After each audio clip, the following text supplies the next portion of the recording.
सरपंचाला एकटीने प्रणाम करू. भगवान बाबा हनुमान जी को प्रणाम.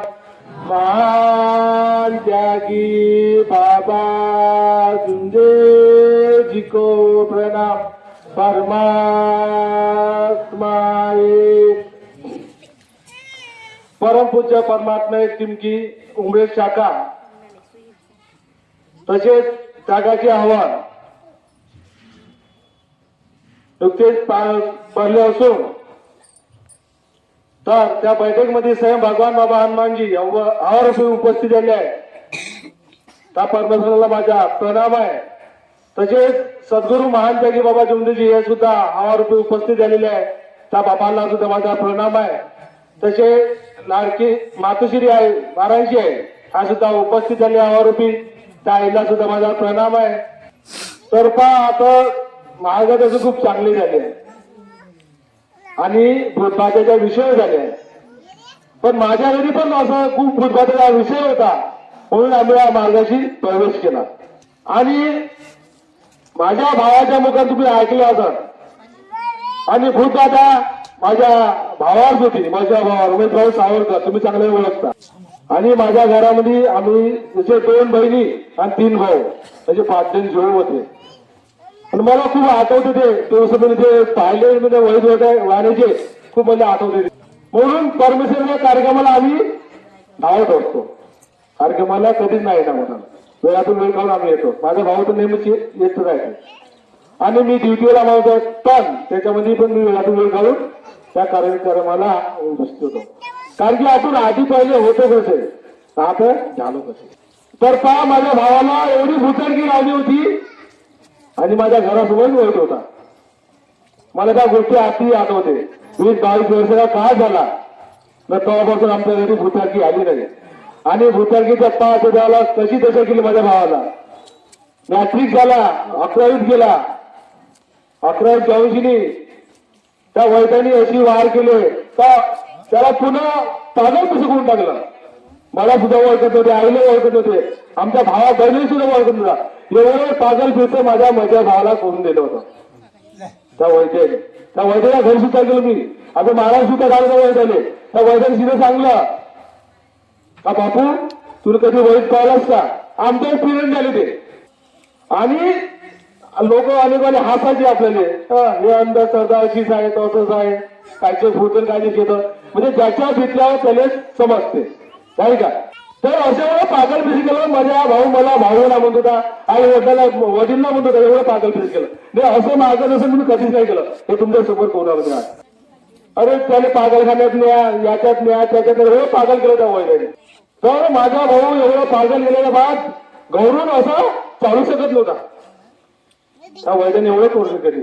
तर पाच वेळा सांगतो आम्हाला सांगतो असं लढ होते त्याची हकीकत म्हणून आम्ही कधी इथून जर समजा आम्ही जसं बस स्टॉप आहे बस स्टॉप जीप का आपल्या घरी काही येणार नाही तर त्याला बस स्टॉपला न्यायचं होतं.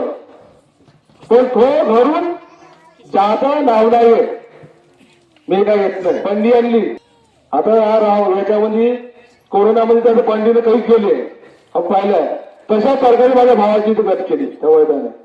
बंदी आणली माझ्या मोठ्या भावानं वाघोडून नव्हे त्याने असं गाठव्यासारखं बांधलं जी त्या बंडी टाकून त्याला बस स्टॉपवर नेलं. एवढं त्या वैद्याने त्याला पागल फसकून दिलं आणि बस स्टॉपवर नेऊन त्याला जीवन बांधलं नेलं. कोणी म्हणे ताजबागला न्या कोणी म्हणे मेडिकल हॉस्पिटल पागल दवाखान्यात न्या असे काही म्हणे लोक. तर माझ्या आईनं आणि अनेकांनी पाहिजे म्हणे माझ्या नवस करीन मी ताजबागाचा नवस करीन. आज ताजबागाची आम्ही सेवा करत तेव्हा तर कोणत्या तेव्हा ताजबागाचं काही असं मा तर ताजबागामध्ये माझ्या आईनं त्याला तिथे नेलं ताजबागला त्याच्या तिथे फोटो केलं होते का भाऊ. पण त्याची काही ओळखीने खूप पागल पिसं कोण ठेवलं त्या वैद्याने. आणि माझी आई आंघोळ करायला साईडला गेली आणि त्याला कोणाही ओळखी नाही. तो नागपुरातून चालला गेला. माझी आई माझ्या घरी लढत आली अरे नागपुरात कुठे पाय तेव्हा नागपुरात कुठे पाय गेले तेव्हा अनेकच होतो आम्ही होळीच्या दिवस होता की आई आली लढत घरी माझा पोरगा कुठे गेला आम्हाला लढणार आम्हाला लढली माझा भाऊ कुठे भेटणार आम्हाला. आणि कुठे गेलो आम्ही बामणाकडे गेलो. कोणी म्हणजे भाग पहा, कोणा भागाकडे गेला, कोणाकडे गेला भाग पहा. आता बामणाकडे गेलो. बामणाने सांगलं सकाळ जरा चौकर हसून तो आणि तो चक्कर सगळा चौकर काही नव्हता. अरे का म्हणजे होतो. तर आम्ही कुठे जाऊ बाबा. तर रातच्या ते आई रातच्या आली लढत रात बाकी होती तर रात्री कुठे जाऊन पाहिले. आम्ही रातभर तसेच लढत भुकत राहिलो. शिमगेला दिवस होता. मला हाती गोष्ट आठवते. काय वैद्यानं खूप पागलपणे कोण टाकलं आम्हाला. तो माझा भाऊ तासबाग डिगुरून जो होता चालत नरसाळा गाव आहे ना. डिगुरीला लागून नरसाळा गाव आहे. आता चालत नरसाळ्यामध्ये गेला. रात्रीच गेला. नरसाळ्यात जाऊ तिथे आमचे काही नातेवाईक राहायचे. आमचे भाऊ राहायचे नरसाळ्यामध्ये. याला वर्की करायचं. पण एका गावाची त्याने वर्की होती. तिथूर गावाची वर्की होती. पण भावा बंधारे कोणाची वर्की नव्हती. तर बा भाऊ आहे ना आई म्हणून असं काही वर्की नाही. तर हा गेला होडीपाशी गेला. पोट्टे मध्ये अरे हा पागल आहे चोर असून हा चोरी करून त्याला जाईल.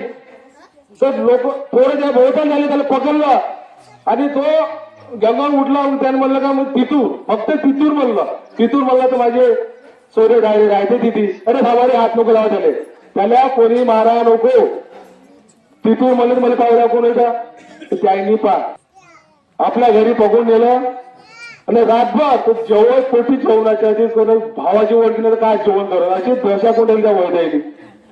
आणि रातभर त्याने आपल्या घरी त्या मुंड्याले बांधून ठेवलं कारण तू राहतच होता. पुरं पागल पिछे केलं. तसे ते तेव्हा जमाना गाडी काय नव्हत्या. सायकल होता. ते सायकल घेऊन तिथूरला आले. तसेच आम्ही सायकल घेऊन त्या नळसाळ्या गेलो. तिथून भावाला आणलं. अशा प्रकारे त्या वैद्याने आमची दशा केली. खूपच केली. माझे वडील त्या वैद्याने सांगला का तिथे दिवा नेऊन ठेव. तो दिवा नेऊन ठेवे. याचा अवपूर्ण आली त्यात दसूनच उठे. हा वैद्याचं नाव घे त्या वैद्याचं नाव घे. अरे आपण वैद्याला काही मारू शकत नाही म्हणू शकत नाही. तुला पाहिलंच का होईल. तो उलटा आपल्या फिरतोय. खूप त्रास भोगला आम्ही ना. पण मार्गात परमेश्वराची चरणी गेलो आम्ही. हा दिवसापासून आम्हाला ते दुःख आठवलंच नाही. आता माझा भाऊ मसन काटा करायचे. त्याचे लहान पोरं आहे. 24 वर्षाचा आमचा जमाना झाला तरी दुःख नाहीसे केलं परमेश्वर. असे वैद्याचे कामं राहायचे. आणि हा अनुभव आम्ही पहिल्यांदाच सांग. आम्ही मार्गाशी जुळलो. खूप आनंदाने जीवन जगून आलो. माझा भाऊ पण तुझा कार्यक्रमाला धावते. परमेश्वराला खूप आवड दिली त्यांना. आणि तो वेळातून वेळ कोण जाते. आणि मला बी कारण की आपलं एवढं परमेश्वराने चांगलं करतं आपण नाही का गंभीराचा. तो वेळातून वेळ काढून मी त्या परमेश्वराच्या कार्यक्रमाला धावतो. आणि मार्ग झाल्यापासून मला अनुभव बनले याचे परमेश्वराचे. आता सुंदरसा मार्ग आहे. खूप आम्ही आनंदाने जीवन जगून आलो. तर माझ्या बोलण्या काही चूकभूल झाली सर तुम्ही सभा मागतो. आपले 2 शब्द इथे जागा घेतो. सगळ्यांना माझा